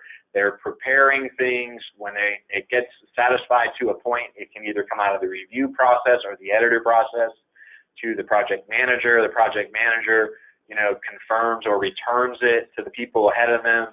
Think about those gate concepts, and then moving on to his leadership, which is the project development manager and the district environmental manager. Hey, we'd like to move this on. If it's the first time anybody's seen it, now type 2s are documents. Type 2s, EAs, EISs, reevaluations are ones that need to funnel up to OEM. Type 1s do not, so this is type 2. On the initial, that's what this bottom part is, the initial, and it happens in that ERC system, electronic review and comment system. So the PDC, and you'll notice we got the players that recognize up there, they get sent an email. They verify, hey, is it good, or no, do I need to send it back? If it's good, they begin their process. They identify who their reviewers are. They review everything. They submit their comments back to the district and ERC. They then work together with themselves, perhaps legal, depending on the nature of the project, and the district to resolve the comments, and they stay in that process until all the comments are resolved to everybody's satisfaction. Okay, and that's what this sort of loop is intended to imply that you've got comment resolution and you keep going until everyone's happy. And once everybody's happy, then we start moving into the OEM approval process. So again, it's the project manager has it. It's got to go through the district leadership. District leadership sends it to the project delivery coordinator. They're verifying everything is the way we said things were going to be. Otherwise, they can send it back or they can do minor edits. If everything's the way they said it can be, they move it on to the next step. Those environmental administrators, they can, you know, push it back, or they could do some minor edits, and then eventually it goes on to Jason for approval, unless you see this one little side note, which is if legal sufficiency is required, say it has an individual 4F, then in addition to Jason not being able to sign a document unless Margie and Katasha have both recommended he can sign it, okay? If the document itself requires legal sufficiency has to occur as well. Remember we showed you the various queues for each person? Mm-hmm. Okay. So it can't even go into Jason's queue if the document requires legal sufficiency and all those dates below him haven't happened. And so this is one of the ways we kind of communicate to the staff out there how you would do it. And you'll notice next to each person's name, it'll give an indication of the types of activities that they can perform, at each one of those levels. Everybody recognizes the monopoly. And everybody recognizes the monopoly. I know one of the districts, they have another process, and they said, "Oh, can we have the illustrator document so we can do something?" they did, and we're going to wait like a week and ask them for a version of theirs. I want to see the end of it. And because I already talked about legal sufficiency, I did want to keep a slide in there. Just, I know you guys think it's important. I know these guys already know, but all throughout the process, one of the questions you asked Katasha is how do they get involved? And she mentioned it absolutely right on the money. There's 4 ways they get involved. If it's an EIS or a 4F, an individual 4F, right out of the gate, they're involved. They're involved in all the meetings. They're involved on all the resolution. They're involved in all the reviews. And then in the end, they're expected to do the legal sufficiency. And the hope is, if they've been involved since the very beginning, that isn't a long, arduous process. Okay, so that's number 1. Okay, and that one's just a given, no matter what. Then there are the 3 other ways that they can be involved. They can be involved because the district says, "Hey, I think we need some help with this project. Can we pull in legal?" The staff here, with a much larger, understanding of things, can go, there's some things going on with this project. We really like to have OGC involved, so that's way number 2. And then there can be OGC just, either knowing about the project or knowing about what's going on with the issue, maybe locally or nationally or something, that they say, hey, we want to be involved. So any one of those 3. So what that means is anything that's not legal sufficiency, they're kind of doing the OGC review process, which means, and Jason had mentioned it earlier, they're on the same timeline as his staff. So they do the reviews at the same time. They're held to the same 30 days. They're an advisory position. We're having all of those various conversations. Once we get to legal sufficiency, Jason can't sign it until legal does. It's going to sit there until it's right, and they'll tell us when it is. And the hope is, because we've had them involved since the beginning on the project, there shouldn't be any big gotchas at the end. And that's kind of what this slide talks about. And then all these things are in videos. This is going to be a video. You guys can go to this video. It's going to have all of this stuff. So I think with that, we're going to turn it back over to Mike. He's going to go through type 2s and a little bit on type 1 enhancements. Let me jump back over to him.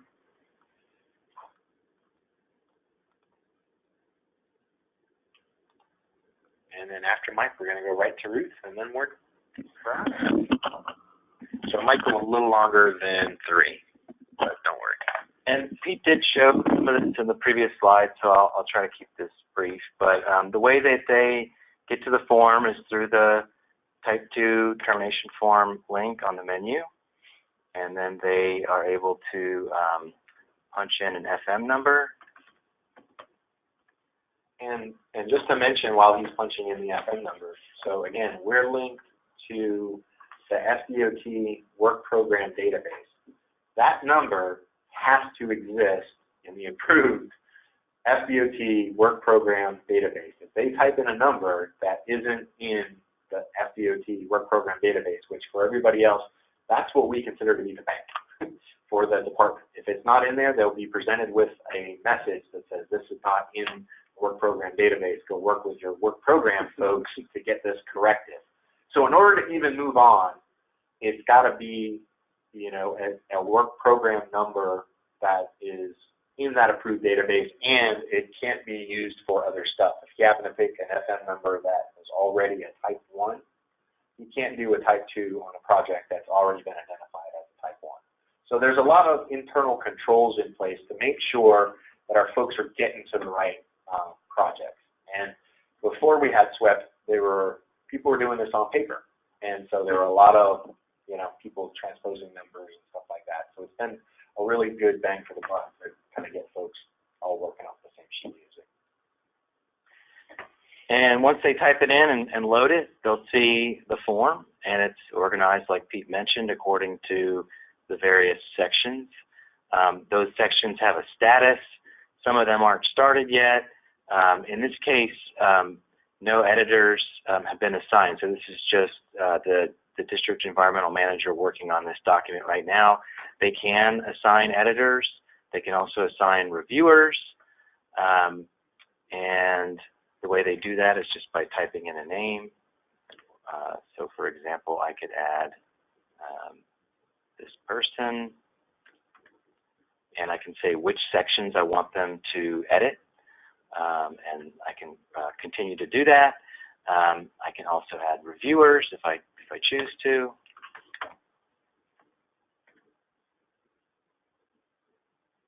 And go ahead and save that. And you can also choose the sections for the reviewers. You can change that after the fact. Emails are generated to the editors and reviewers, letting them know they've been assigned, linking to this type form. Congratulations. That's right. Do a good job. So they can navigate through the form like a wizard, going next through the sections, or they can just jump to a section. The one I wanted to show you, for example, is public involvement. So one thing I'll point out is we have links to the PD&E manual chapters. Those have this little chapter icon, and they can get right to that part of the chapter to get more information if needed. If I was trying to fill out this section and then say it was ready for review by the district, there's some validation that happens. So you can see I can't move it forward because I haven't put in the date of public hearing, I haven't put in the summary public hearing, and I haven't attached a PIP. So that's kind of one of those validation checks that we have. And then we have this concept of technical materials versus attachments. Attachments are wholly included into the environmental document as appendices at the end. The technical materials are just that. They're just referenced as technical materials. And so they can either choose from their existing files if they happen to have uploaded it already, or they can upload a file from their system. If there are technical materials that are referenced in the document, that gives it an impetus that they have to upload them. Yeah. Although they'll have be to upload. shown as a separate document. So the way that it works is that just to kind of double down on what Mike said, there's a spot in there, and for things that should be attached, you click attach, you go navigate to it. At the same time, when you attach it, it stores it in the project file. It knows it's part of this approval record. When the type 2 is approved and the whole thing is printed out in one giant PDF, it's part of it. Right. For technical materials, there's a spot where you link it, and then there's a section in the document that says technical materials, and it's a list of all of those documents. So you know which technical documents are being referenced, and they're already in the project file. They're in SWEPT already. That's right. They've already, Link has brought it in and stored it in their 100%. Yep, so they could do it through the project file, or they could do it through here. Either way, gets it into the project file. If they navigated to it in the form for the first time, then they just browse to it, they find it, and then it stores it in the right spot in the project file. If they had already put it in the project file, instead of saying, I want to go browse to it on my computer, I want to browse to it on my project file. And they just navigate to it and make the internal connection to it. It's already been uploaded, just that's the one.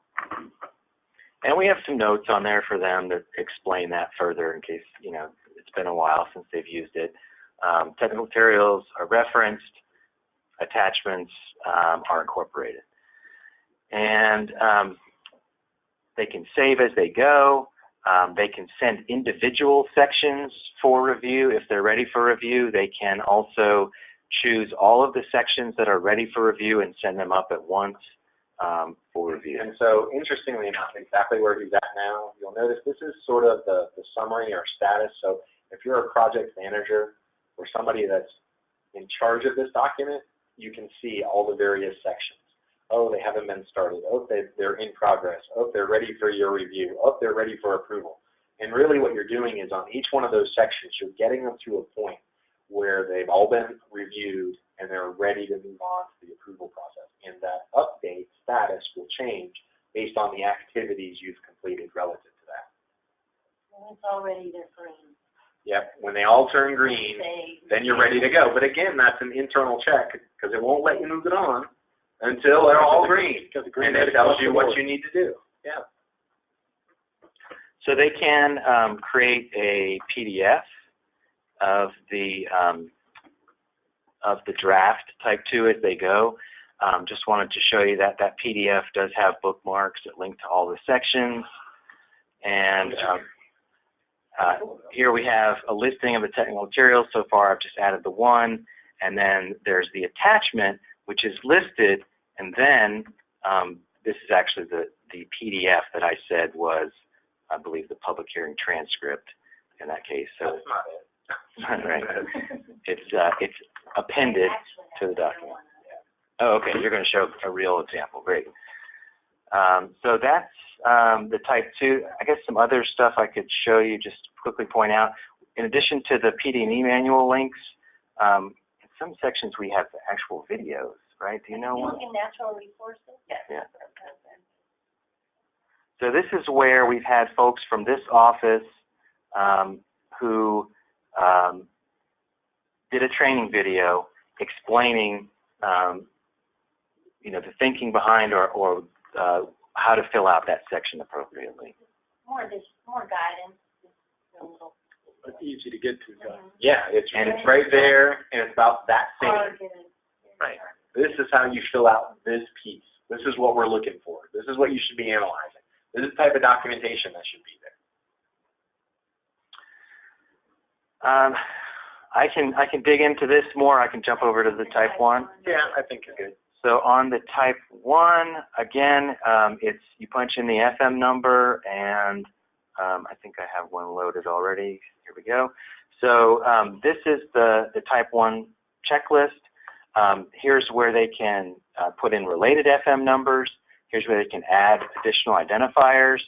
For example, those DDIR numbers. They can indicate if the project is LAP. If they say it's LAP, they can choose the LAP agency, and they can choose the CE type. And then in the questions, I'll just highlight on question 6. You can see the new language about Magnuson-Stevens Act as well as the EFH, and then on the planning consistency question at the end, there's the statement, this project was reviewed for fiscal constraint, etc. And then the appropriate LRTP and TIP pages must be submitted as supporting documentation. So here's where they would upload this. Yeah, and I guess if you go to the very top too, because actually you'll see it. Can you go to the project page for it? Oh.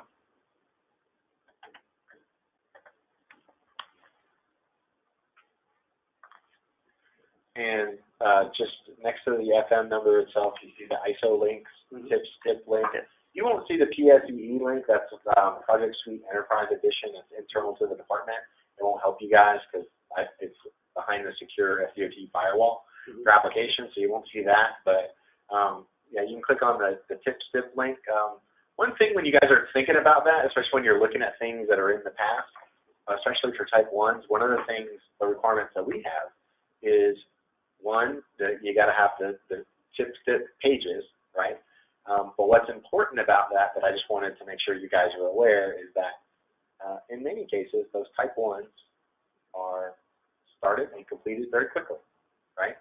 So if you're looking at approvals from May 1st of 2018 till April 30th of 2019, and the fiscal year changes on July 1st of 2019, the links themselves are always updated links. But say the approval was in the last fiscal year and the money was from last fiscal year, they'll have a page from last fiscal year. And you click on the link and it'll say nothing found. Well, of course nothing's found because it was the previous fiscal year and it's completed and the work has been done. So I just wanted to highlight that for you guys to kind of think about that because they're all snapshots. So the tip-stip links are always live links to the database. So just think about the approval you're looking at and whether or not that money should really be there. And that's also why we want them to upload it. Yeah, we tell them to make a PDF and upload it so we know at this moment when you did this approval, that's what it was. Yeah. Thank you. Yep. That'll resolve the first question that I get. Oh, okay. Well, good. Now this link isn't taking me to the tip-stip. Yeah, that would be. Look for the PDF in the lower section. That's 100%. Yeah. So I kind of encountered that myself, and it took me a minute to figure out what was happening, and so I figured that was good information to convey. Thank you. I think that was it. So I think we're going to turn it over to Ruth, and she's going to log in as one of you guys. So let me just shift over to Ruth. Christian. I'm actually logging in with myself. Okay. All right. So don't forget to. Let me have that mic. Get a little closer. Okay. And yep, should be good to go. So get your email, just the link, and I did not log in.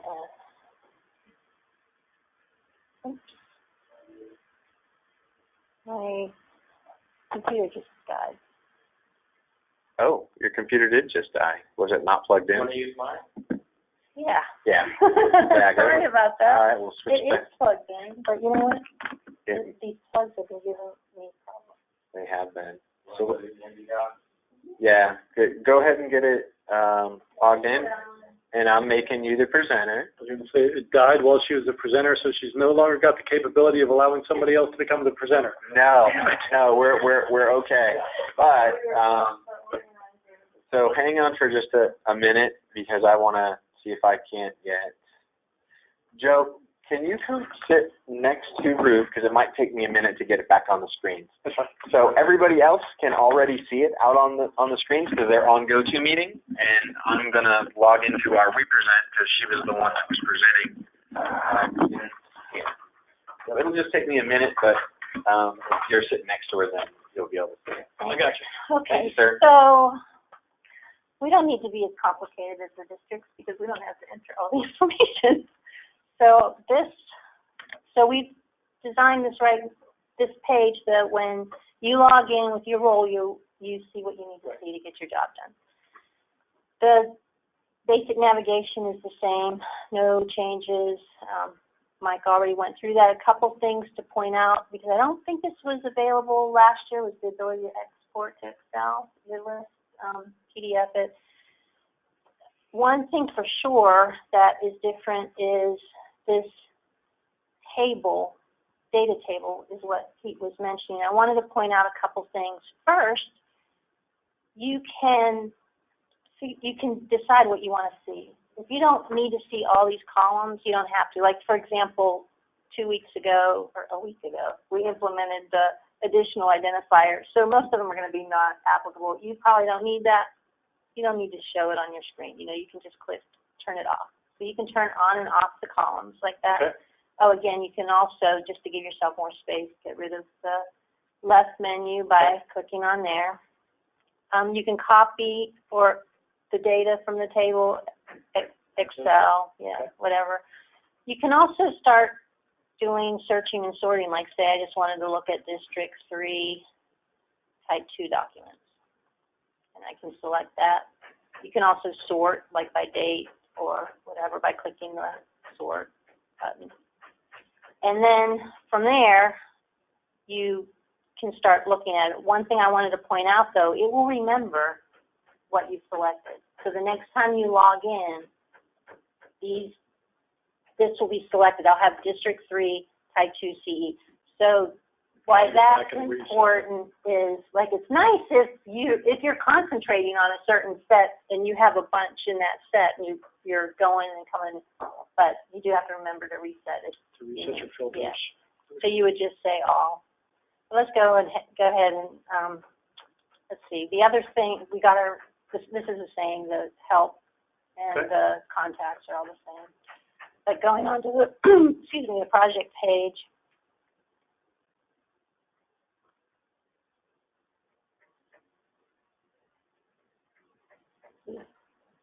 Kind of slow on the wireless here. Okay.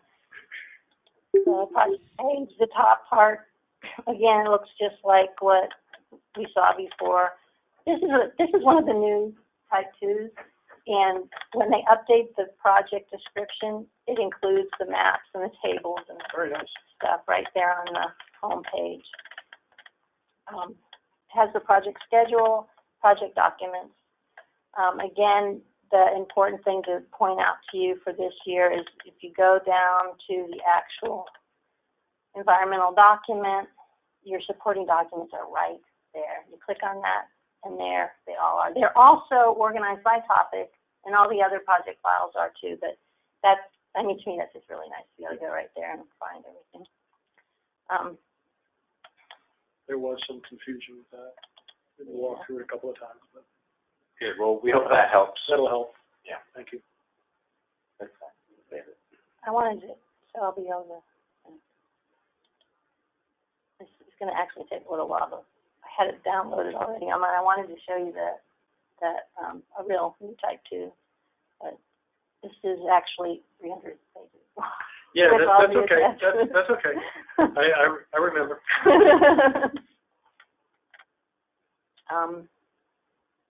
I can't actually. Do you have any questions about anything? No, it's very similar to what we've already experienced. Nice augmentations. Well done. It does get a lot of clarification. I would always use a third-party method to confirm and look at the project to see what concerns are, whether I was doing the NEPA review or afterwards when I was looking at a project itself under the audit. I'd pull up Google Earth and go see where it was. Gotcha. Put in a little polyline and go, okay, that's where it's at. Okay, what are the concerns that I see? Did they address this? And that was part of my kind of third-party check. And most of the folks that were doing it were doing similar things, either pulling up other databases and other methods to see, whether it's Coast Guard, whether it's Fish and Wildlife, GIS layers that they have access to. So it's nice to have that mapping right there in front of you. So thank you. Not all of our projects have that little map just because. Yeah, last year some of the maps on the right there would show up and others wouldn't. It would depend on the nature of the project. So if it's a district-wide and if it's not tied to a specific piece of pavement, so specific piece of pavement, it'll have a nice map. If it doesn't have a specific piece of pavement, it'll probably show the state of Florida. One thing that I can show you here is just a real example of the project notifications, also to show you what that looks like. It brings you up a page listing all of the notifications, and then you can actually click view the details to actually see the content of the email that they received. This is that enhancement, one of the enhancements. Action 4. Bold, highlighted. Yes. Like a screaming world. And I would absolutely tell you, I believe it's working. The phone calls have stopped. We used to have some repeat offenders that, you know, why can't I click this thing? Because it's not for you. That's why you can't click it. those phone calls have stopped. Because now we tell them the first thing they do is, was it your action? No, then you're just copied. And then down here, again, this is, you know, like I said, a real example of a project that has been through the initial request for approval, minor edits. Planning consistency table has been updated. I see that one there. Some minor edits. Thank you. Sorry, I didn't realize it was going to take so long. 200 megs. The type 2, the new ones, because they include those attachments, can get quite large. It has the public hearing attached to it, the transcript. The transcript itself, certified transcript, so, and they're doing OCR while it's going through the whole thing. OCR. I don't think We're not doing that. Yeah. Well, maybe some of them do. They might be on there. That also is just,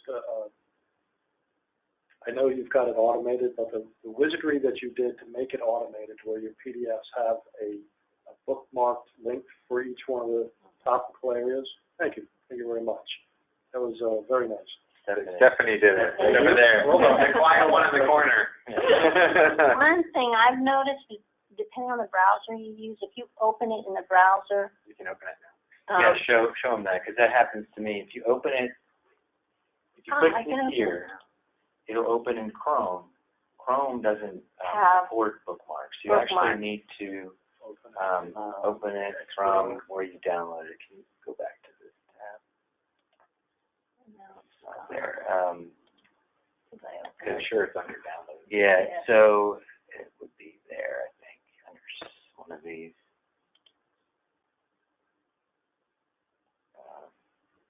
Try QAQC.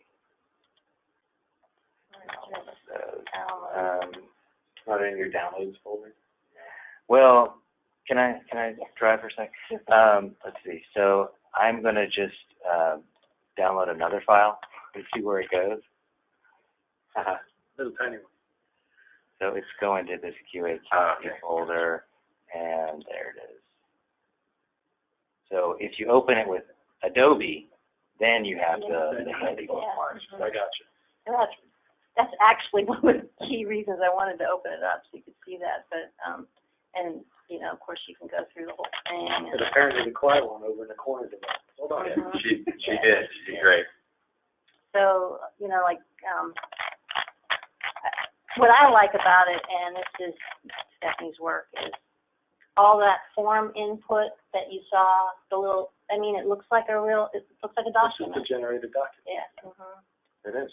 Which will have the approved signed signature, everything. Got the signature. That by itself goes to the survey that I asked you about, which is really, this is development of a fully electronic NEPA system. That's our intent. Yeah. Versus uploading PDFs. Yeah. You know, of a paper document that was scanned or something. That's right. I know that's a little archaic. Well, and I want to say that's probably where we started. We probably started off as a document library and then gradually began to embed the forms.